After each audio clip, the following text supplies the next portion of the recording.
Hello everyone, I hope आप सब लोग अच्छे होंगे और एक्साइटेड होंगे हमारी तरह। जो हमारा बैच लॉन्च होने वाला है बहुत जल्द 1 तारीख से, उसके लिए। तो उससे पहले आज की जो हम वीडियो आपके लिए लेके आए हैं, ये हम डिस्कस करेंगे कुछ legal maxims, I am sorry. और ये लीगल मैगजिम्स जो हैं, ये सिर्फ हमें ध्यान रखना है कि हमें रटनी नहीं है। मतलब ये नहीं कि हाँ कोई लीगल मैगजिम है तो उसका अर्थ ये है। उसको आप समझिए, उसकी एप्लीकेशन कहाँ पे आ रही है, क्योंकि बहुत सारी लीगल मैगजिम्स जो हैं वो ऑफ कोर्स जमाने से चली आ रही हैं। एक लीगल प्रिंसिपल उसके पीछे है, क्या उसकी कहानी है, कहाँ पे वो अप्लाई होती है। तो ये हम आज के लेक्चर में डिस्कस करेंगे, ठीक है। तो बहुत जल्द हम जो है वो ऑफलाइन मिलने वाले हैं। उससे पहले आइए शुरू करते हैं लॉ का ये लेक्चर, जिसमें मैं डिस्कस करूंगा आपके साथ foundational Latin maxims in law, ठीक है।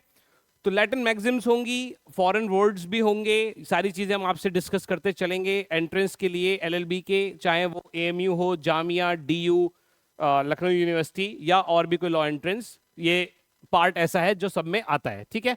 तो इंट्रोडक्शन जैसा कि देख रहे हैं आप स्लाइड पे, व्हाई लैटिन मैगजिम्स मैटर। ये मैटर क्यों करती हैं? Latin maxims are concise statements of fundamental legal principles. जैसा मैंने बोला, लीगल प्रिंसिपल्स जो है उनका एक कंसाइज वेरिएंट होता है ये।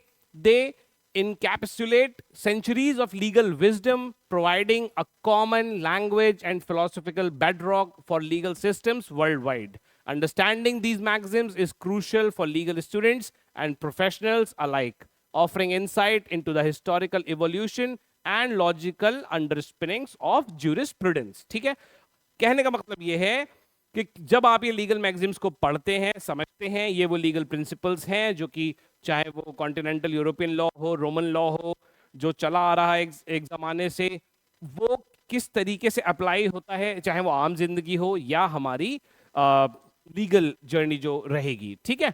तो आप देख रहे हैं हिस्टोरिकल रूट्स हैं, यूनिवर्सल एप्लीकेशन है, प्रिसिशन एंड क्लैरिटी है। लीगल मैगजिम्स, जैसे मैंने बोला, कोई सभी आपका लॉ एंट्रेंस होगा उसमें अहम पार्ट होगा, ठीक है। तो आइए, सबसे बेस्ट तरीका यही है इसको समझने का कि हम लीगल मैगजिम्स को ही डिस्कस करते हैं, ठीक है, ताकि आपको ज्यादा समझ में आए कि ये जो सारी बातें लिखी हुई हैं कि बेड रॉक है, ओल्ड सेंचुरी से चली आ रही हैं, फंडामेंटल प्रिंसिपल्स हैं, ये तो ये आखिर ये हैं क्या। तो आइए डायरेक्ट इसको ही डील करते हैं। आप पहला देख रहे हैं mains Riya, the guilty mind, actus non facit reum nisi mens sit rea. The act does not make a person guilty unless the mind is also guilty. क्या कह रही है लीगल मैक्सिम? ये कह रही है कि सिर्फ एक्ट जो है, यानी कि किसी भी क्राइम के दो एलिमेंट होते हैं गाइस। एक होता है लीगल फ्रेमवर्क, जब हम इसको देख रहे हैं तो एक है मेंटल एलिमेंट यानी कि एक्टस, सॉरी मेंटल एलिमेंट यानी कि मेंस रिया, और एक्शन एलिमेंट जो कि एक्टस रिया हो जाएगा, ठीक है। तो कहा जा रहा है कि एक्ट जो है सिर्फ वो पर्सन को गिल्टी नहीं बनाता जब तक कि माइंड गिल्टी ना हो, एंड अदर वे राउंड। जैसे कि बहुत ही कॉमन एग्जांपल मैं आपको दूं, एक कोई दुकान है, एक कोई शोरूम है, रोज हम वहां से निकलते हैं, या रोज कोई जो है वो वहां से निकलता है कोई व्यक्ति, और वो सोचता है कि यार इसके अंदर कितना पैसा होगा, काश ये पैसा मुझे मिल जाए, ठीक है। वो सिर्फ ऐसा सोच रहा है, उसने ऐसा कुछ किया नहीं, उसने कोई ताला नहीं तोड़ा, उसने कोई शटर नहीं तोड़ा, उसने कोई चोरी की बाकायदा बैठ के प्लानिंग नहीं की, उसने लोगों को कॉल करके ये नहीं पूछा कि हाँ भाई यहाँ पे कब गार्ड होता है, कब गार्ड नहीं होता। तो आप समझ रहे हैं कि एक एक्शन एलिमेंट होगा एक चीज में, क्राइम में, और एक उसका मेंटल एलिमेंट होगा, ठीक है। तो जब तक ये दोनों चीजें पूरी तरह नहीं होती, एक क्राइम जो है वो नहीं होगा, ठीक है। क्या लिखा हुआ है? The act does not make a person guilty unless the mind is also guilty. This cornerstone of criminal law asserts that an individual cannot be held liable for a crime unless they possessed a guilty mind or criminal intent. Criminal intent, जैसे मैंने बोला, mental element था mens rea, action element है actus reus, ठीक है ना। And the time of actus reus is distinguishes between accidental harm and deliberate wrongdoing, underpinning the concept of culpability in most legal systems. तो जैसे कि आप जानते हैं, हमने बताया कि एक एक्शन एलिमेंट है और एक मेंटल एलिमेंट है। इसी वजह से आप देखेंगे जब हम और आगे डिस्कस करेंगे कि एक होता है मैनस्लॉटर, एक होता है इनवॉलेंट्री मैनस्लॉटर, ठीक है ना। जैसे एक होता, हिंदी में हम कहते हैं, जैसे मान लीजिए कि गैर इरादतन हत्या, और एक होती है हत्या।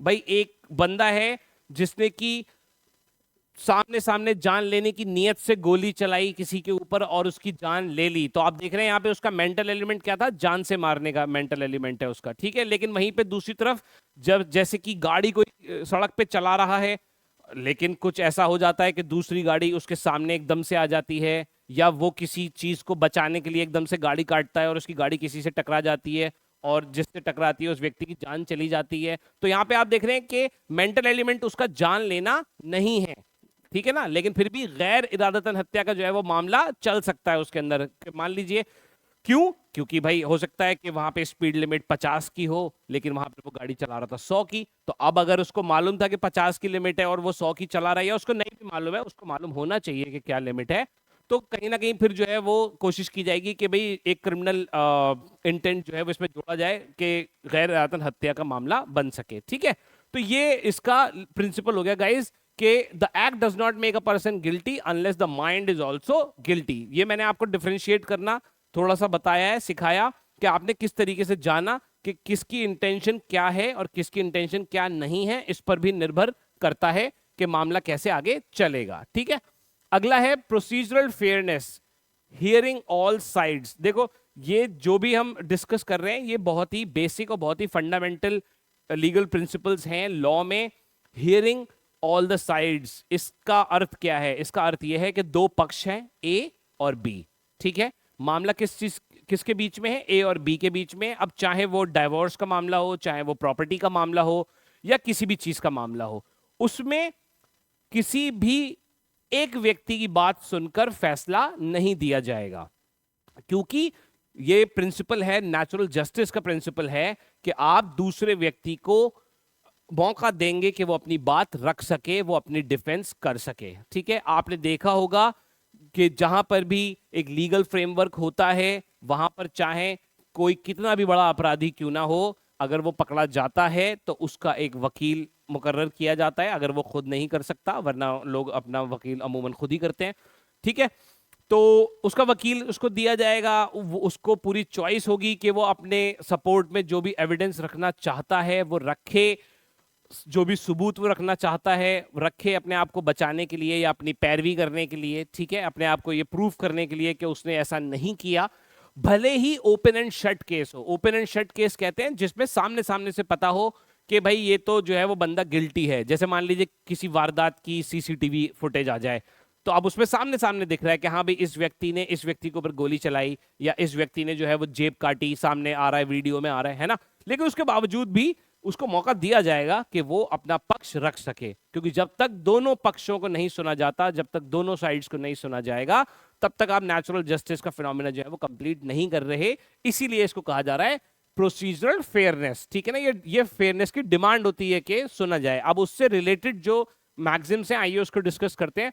ऑडी अल्टरम पार्टम, हियर द अदर साइड, दूसरे पक्ष को सुनना। This principle ensures that both parties in a dispute, dispute का मतलब हो गया कोई भी विवाद, ठीक है, have an equal opportunity, opportunity दोनों को फेयर मिलनी चाहिए, बराबर की मिलनी चाहिए, ठीक है, टू प्रेजेंट देयर केस, अपने केस को फॉरवर्ड रखने के लिए, and to respond to allegations. ध्यान रखना है, एलिगेशंस, एलिगेशंस जो होते हैं किसी के ऊपर आरोप लगाया किसी ने, है ना, एलिगेशंस हो गए। जैसे कोई व्यक्ति जो है, हम उसको ये नहीं कहते, अगर किसी को पकड़ा, मान लो पुलिस ने किसी को पकड़ा जेब काटते हुए, ठीक है ना, तो हम उसको ये नहीं कहेंगे कि अरे ये तो मुजरिम है। अभी तक वो मुजरिम नहीं है, ठीक है, अभी वो सिर्फ एक्यूज्ड है, उसके ऊपर सिर्फ आरोप है। जब आरोप सिद्ध हो जाएंगे तब, और अगर वो जेल जाएगा तब वो कहलाएगा कि हाँ भाई ये जो है वो बंदा कन्विक्टेड है, इसको कन्विक्शन हो गया है, इसको सजा हो गई है। तो ये फर्क है, ठीक है। तो आपने देखा एलिगेशंस का मतलब क्या हो गया, किसी के ऊपर एलिगेशन लगाना, आरोप लगाना। It is fundamental to due process and natural justice, preventing unfair condemnation based on one sided information. जैसे कि आपने देखा होगा कई दफा आजकल आपने देखा है मीडिया में एकदम से किसी को भी हीरो बना देते हैं, किसी को भी चोर बना देते हैं, किसी को भी भगोड़ा कह देंगे। ये सब बहुत गलत है। क्यों? क्योंकि ट्रायल जो होता है वो फेयर होना चाहिए, दूसरे की बात बिना सुने ट्रायल नहीं हो सकता, उसको मौका मिलना चाहिए। सिर्फ एलिगेशंस के बेसिस पे आप किसी को नहीं कह सकते कि ये भगोड़ा है, कि ये चोर है, व्हाटएवर। तो इसलिए मीडिया ट्रायल्स कहते हैं हम इस चीज को। मीडिया ट्रायल्स बहुत ही गलत चीज है, नहीं होने चाहिए। कोर्ट में जो होते हैं वो फेयर ट्रायल होते हैं। उसका जो भी आपने यहाँ पर देखा, आपके सामने लिखा हुआ है कि इंश्योर करना चाहिए बोथ पार्टीज जो डिस्प्यूट में है उनको मौका मिले अपनी बात रखने का और उनके ऊपर जो एलिगेशन है उनको काउंटर करने का। ठीक है, तो आगे है अगला जो लीगल मैक्सिम है वो है नीमो ज्यूडेक्स इन कॉजा सुआ।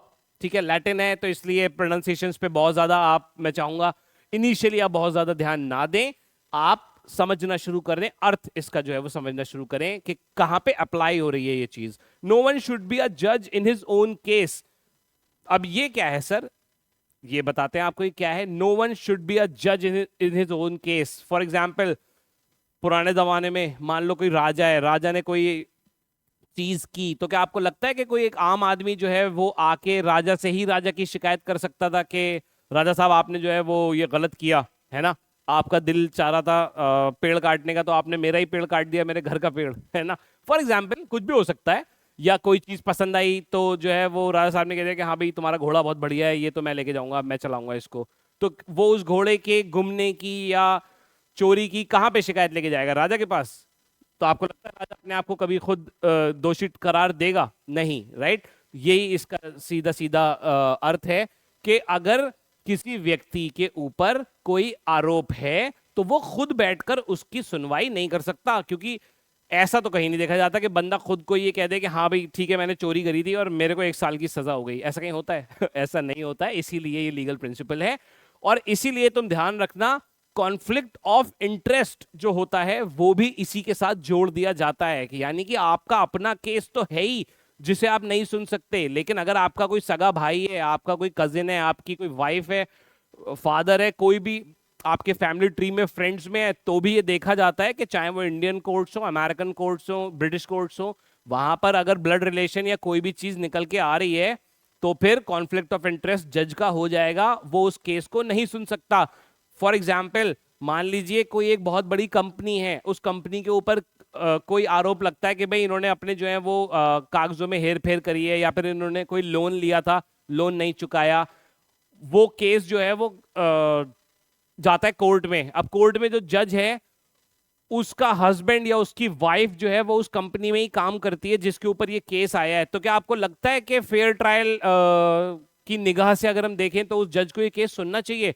बिल्कुल नहीं सुनना चाहिए, जज को वहां से हट जाना चाहिए। और यही मेक श्योर करता है ये लीगल प्रिंसिपल कि अगर आपका कोई कॉन्फ्लिक्ट ऑफ इंटरेस्ट भी है तब भी, या फिर अगर आपका कोई अपने ऊपर ही आपके आरोप लग गया है तो आप उसको खुद बैठकर नहीं सुन सकते, क्योंकि यही है फेयर ट्रायल की डिमांड। ठीक है, क्या लिखा हुआ है? No one should be a जज in his own case, this maxim upholds judicial impartiality. Impartial नहीं होना है, जिसको हम बायसनेस भी कहते हैं। बायस हो जाना यानी कि एक तरफ रुजू होना, एक तरफ झुकना। ठीक है, अब मेरा दोस्त है और एक तरफ एक अनजान आदमी है, दोनों के बीच में कोई डिस्प्यूट है, तो ये ऑब्वियस सी बात है कि मैं चाहे अनचाहे कहीं ना कहीं बायसनेस अपने दोस्त के फेवर में दिखाऊंगा। ठीक है ना। इसीलिए गाइज इसमें हम जब और आगे बढ़ते हैं, आई होप आप लोग जब लॉ करेंगे तब आप पढ़ेंगे, और उसके बाद भी एक होती है कॉन्शियस बायस, एक होती है अनकॉन्शियस बायस। कॉन्शियस बायस तो होती है कि हाँ भाई मुझे मालूम है मेरा दोस्त है, मैं तो इसके फेवर में ही दूंगा। लेकिन एक होती है अनकॉन्शियस बायस, जिसमें इंसान के दिमाग में कुछ ऐसी चीजें चल रही होती हैं, उसने कुछ ऐसी चीजें बना रखी होती हैं कि वो उन चीजों की वजह से फिर जो है वो फैसले गलत देता है। फॉर एग्जाम्पल, एक खास तरह का कोई, आप समझ लें कोई रेस है कहीं की, कोई कुछ लोग हैं जिनके बारे में मशहूर है कि अरे यार ये तो ड्रग्स का ही काम करते हैं।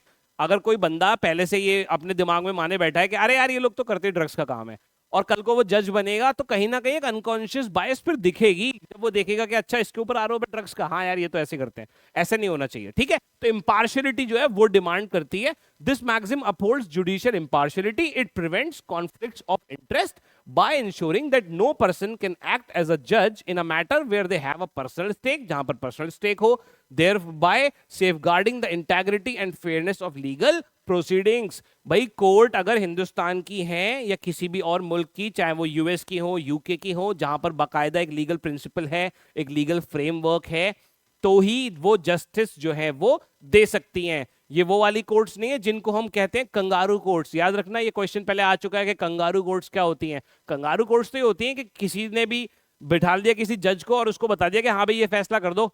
उसमें कोई फेयरनेस नहीं होती, उसमें कुछ ये नहीं देखा जाता कि क्या है क्या नहीं है, एविडेंस क्या कह रहा है। उन्हें तो जो अपना प्रोपेगेंडा है या जो भी अपने इंटरेस्ट है वो सर्व करने होते हैं। तो वैसी कोर्ट्स को जहां पर ये सारे लीगल प्रिंसिपल्स को ध्यान नहीं रखा जाता, उनको कह देते हैं हम कंगारू कोर्ट्स। ठीक है, तो चलते हैं आगे। आई होप ये दोनों आपको क्लियर हो गई होंगी कि बिना दूसरे की बात सुने, बिना दूसरे को ये मौका दिए कि वो अपना पक्ष रख सके, फेयरनेस और इंपार्शियलिटी नहीं आती। इसलिए जरूरी है कि दूसरे की बात सुनी जाए किसी भी केस में। चलते हैं आगे। अकाउंटेबिलिटी एंड अवेयरनेस, इससे क्या मुराद है यहां पर?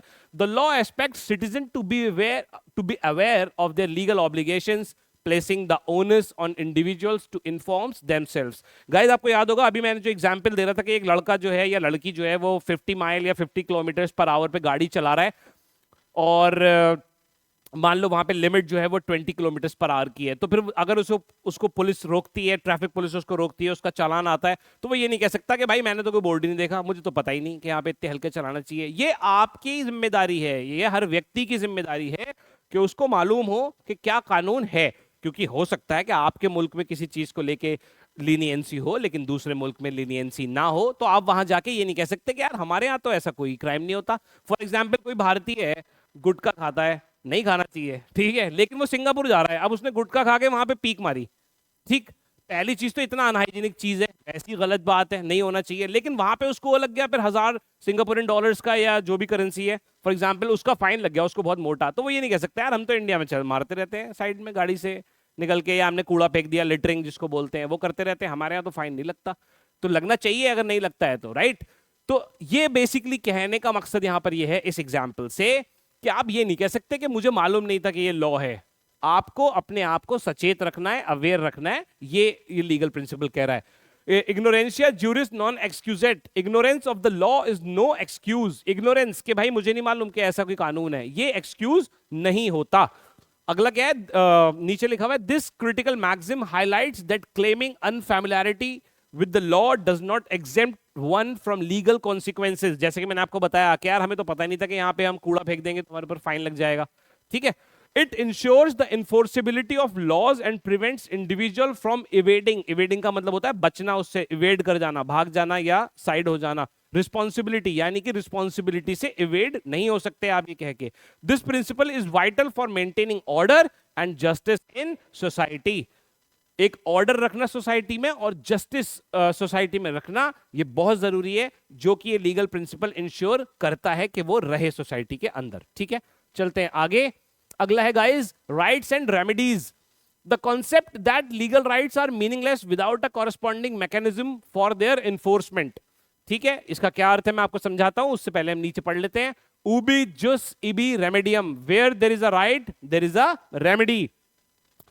फॉर एग्जाम्पल, क्लास चल रही है, मैंने आप सब लोगों को जो है वो मान लीजिए 1000 रुपए दे दिए, ठीक है, और मैंने कहा भाई जो चाहो तुम खरीद सकते हो, लेकिन शर्त यह है कि कोई भी तुम ऑनलाइन एप्लीकेशन इस्तेमाल नहीं कर सकते, ब्लिंकिट और अमेजोन कुछ भी, और तुम क्लास से बाहर भी नहीं जा सकते। तो फिर तुम ये कहोगे कि सर ये क्या बात हुई, फिर आप वापस ही ले लीजिए 1000 रुपए, क्योंकि जब हम इससे कुछ कर ही नहीं सकते तो फिर 1000 रुपए देने का फायदा क्या है, ठीक। इसी तरीके से अगर आपको कोई राइट दिया गया है या कोई ऐसा आपका अधिकार है जो आपको मिल नहीं रहा पूरी तरह, या अगर आपको नहीं मिल रहा है तो आपको मिल सके, ऐसा कोई मैकेनिज्म नहीं है, तो फिर उसका क्या फायदा। इसीलिए आपने देखा होगा जब हम कॉन्स्टिट्यूशन पढ़ते हैं, हम पढ़ते हैं सारे फंडामेंटल राइट्स, तो उसके अंदर बहुत इंपॉर्टेंट एक फंडामेंटल राइट है, आर्टिकल 32 में आता है, right to constitutional remedies. Remedies का मतलब वैसे उपचार भी होता है, तो वो राइट टू कॉन्स्टिट्यूशनल रेमेडीज, जिसको heart and soul of the constitution भी कहा गया है, वो ये मेक श्योर करता है कि भाई आपको जितने राइट ऊपर दिए गए कॉन्स्टिट्यूशन में, right to equality, right to freedom, कहीं भी जाके आप बस सकते हैं, कोई भी नौकरी कर सकते हैं आप, है ना, कोई भी रिलीजन अपना सकते हैं, अगर आपको सारे राइट्स दिए गए हैं तो फिर ये आपको मिले भी, ये इंश्योर करता है आर्टिकल 32, ठीक है।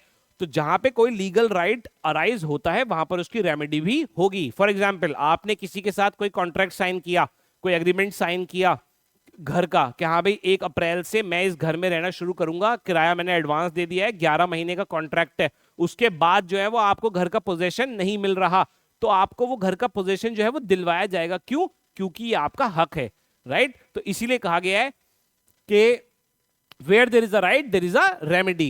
This maxim asserts that for every legal right there must be a legal remedy or recourse if that right is infringed, ठीक है ना भाई, जैसे मैंने आपको घर का एग्जांपल दिया कि आपने किराया दे दिया, आपने कॉन्ट्रैक्ट साइन कर लिया, रेंट एग्रीमेंट, तो फिर तो आपको हक है ना कि आप अपने घर में जाके रह सकें, उसको अपने तरीके से सजा सकें।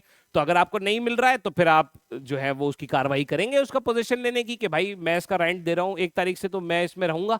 ठीक वही वाली बात है। It prevents rights from being abstract concepts and ensures practical avenues for justice, serving as a bedrock for civil litigation.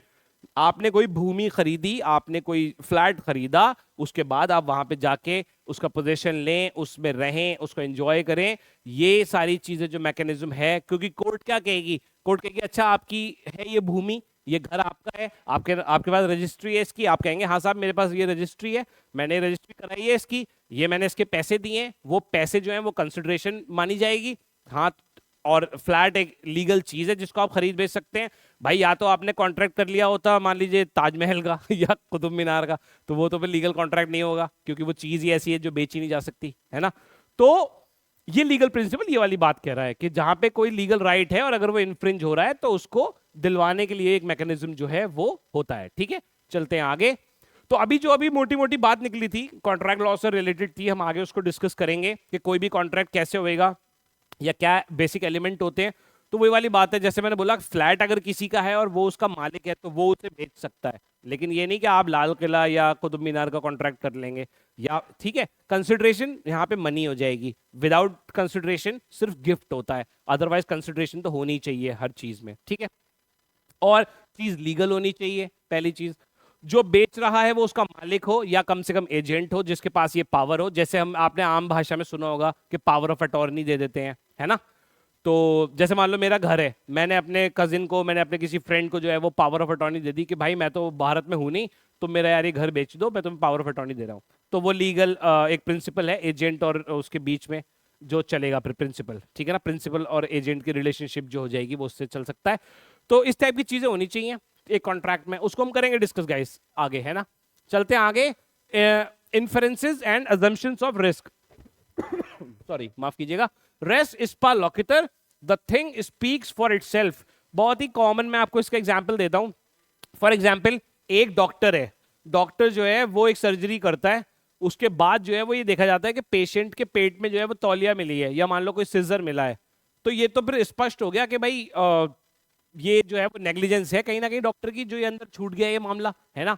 ये बिल्कुल स्पष्ट है, इसीलिए इसको कहा जा रहा है the thing speaks for itself. वो बात तो अलग है कि जो भी प्रोसीजर चलेगा, कार्रवाई होगी उस केस में, क्या होगा, कैसे कंप्लेन होगी, लेकिन यहां पर काफी स्पष्ट दिख रहा है कि हाँ भाई बंदे का ऑपरेशन मान लो किसी भी चीज का था, लंग्स का था, लीवर का, व्हाटएवर किसी भी चीज का था, लेकिन उसके अंदर टॉवल छूट जाना या सिजर छूट जाना, ये तो स्पीक फॉर इटसेल्फ वाली बात हो ही गई कि भाई यहाँ पर जो साक्ष्य है वो सामने है कि ये कैसे छूट सकता है जब तक कि नेग्लिजेंस नहीं हो गई। आगे आगे पढ़ते हैं। इन टॉर्ट लॉ स्पेशली नेग्लिजेंस, जैसे मैंने एग्जांपल दिया, this doctrine allows N inference of negligence when the facts surrounding an injury are so clear that the accident could not have happened without negligence। जैसे कि तौलिया या कैंची का मिलना, है ना। अब भाई उसके पास पेशेंट के पास से और तो कोई चीज मिली नहीं है, वही चीज मिली है जो डॉक्टर अमूमन इस्तेमाल करते हैं ड्यूरिंग द ऑपरेशन, राइट। तो ये वही वाली चीज है। तो चलते हैं आगे। The burden of proof may then shift to the defendant to disprove negligence, यानी कि यहां पर डॉक्टर को ये साबित करना पड़ेगा कि भाई इसके पेट में तो तौलिया पहले से थी या इसके पेट में सीजर पहले से थी, ये हमारे यहां से नहीं छूटी है, ठीक है, जो कि काफी एब्सर्ड है, यू नो। चलते हैं आगे। Volenti non fit injuria, to a willing person no injury is done. For example कोई व्यक्ति है, उसको टैटू बनवाना है अपने, यू नो परमानेंट टैटू बनवाना है, उसको मालूम है कि निडल बार बार अंदर जाएगी और दर्द उसके होगा, तो ये नहीं कह सकता यार कि इतना दर्द तो नहीं होना चाहिए, यू नो, क्योंकि ये तो एक बेसिक प्रिंसिपल है, एक बेसिक अंडरस्टैंडिंग है कि भाई तुम टैटू अगर परमानेंट बनवाओगे तो निडल जाएगी तो दर्द तो होगा। या फॉर एग्जाम्पल आप स्काई डाइविंग पे जा रहा है कोई व्यक्ति या हॉट एयर बलून पे जा रहा है, तो वो इसीलिए पहले से साइन करा लेते हैं, अंडरटेकिंग बोलते हैं इसको, जिसमें व्यक्ति ये कहता है कि हाँ भाई मैं इन लोगों को दोषी नहीं ठहराऊंगा अगर कोई हादसा हो जाता है। क्यों? क्योंकि उस कंपनी को भी मालूम है कि हमारी तरफ से हमने सारी सेफ्टी मेजर्स अगर पूरे भी किए, उसके बावजूद भी भाई हादसा तो देखो हो सकता है, राइट। जैसे प्लेन क्रैश हो सकता है या इस टाइप की चीजें, तो अब ये जो मैंने एग्जांपल दिया आपको, ये दिया मैंने एडवेंचर स्पोर्ट्स का। तो एडवेंचर स्पोर्ट्स में इसीलिए कंपनीज जो हैं वो अंडरटेकिंग ले लेती हैं, साइनिंग ले लेती हैं कि भाई हम लायबिलिटी से इस कंपनी को जो है वो फ्री कर रहे हैं, हमें मालूम है कि हम खतरा उठा रहे हैं। तो एग्जाम्पल वही वाली बात है कि एक विलिंग पर्सन जो है उसको फिर ऐसे इंजरी नहीं हो सकती। मतलब ये नहीं हो सकता कि पहले तो साइन कर दिया कि हाँ ठीक है मुझे मालूम है खतरा है इसमें जान का, और बाद में मान लो उसके चोट लग गई तो फिर वो जो है वो उस पर केस करेगा, अनटिल एंड अनलेस उन कंपनी की तरफ से कोई मेजर नेग्लिजेंस ना हो गई हो। ठीक है, क्या लिखा हुआ है, this defence in tort law. देखो टॉर्ट में तो बेसिक जो चीज तुम्हें याद रखनी है वो ये कि टॉर्ट में दूसरे व्यक्ति को, डिफेंडेंट को जेल भेजना मेन मकसद नहीं होता। मेन मकसद होता है कॉम्पेंसेशन लेना, पैसा लेना उस चीज का जो हानि पहुंची है। वो अब वो हानि आपके जिस्म को पहुंची हो या आपके बिजनेस को पहुंची हो, वो एक चीज है। तो टॉर्ट का मेन जो है वो कॉम्पेंसेशन ही होता है, बेस्ट आउटकम। ठीक है ना, जो चाहिए होता है व्यक्ति को।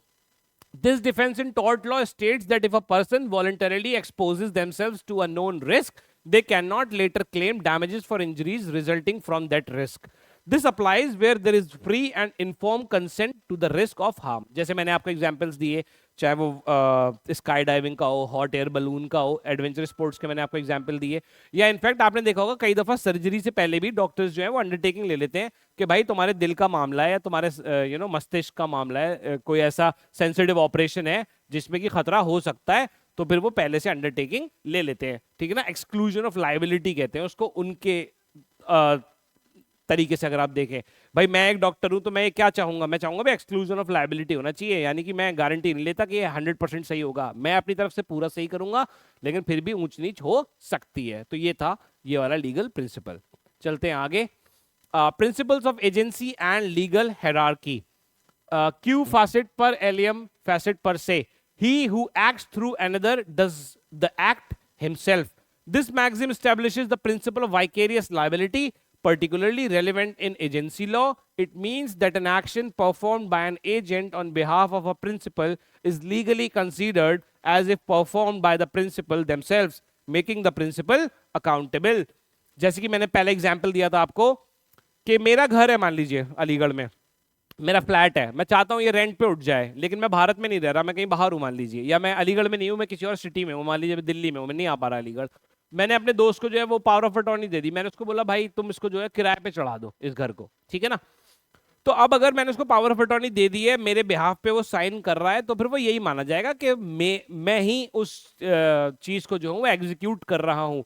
मतलब उसका किराया मान लो मेरे अकाउंट में आ रहा है और मेरे फ्रेंड ने जो है वो किसी को वो रेंट आउट कर दिया है, तो ये नहीं हो सकता 3 महीने बाद में आके कहूँ कि भाई वो तो मेरे दोस्त ने दे दिया तुम्हें, मैं तो नहीं दे रहा।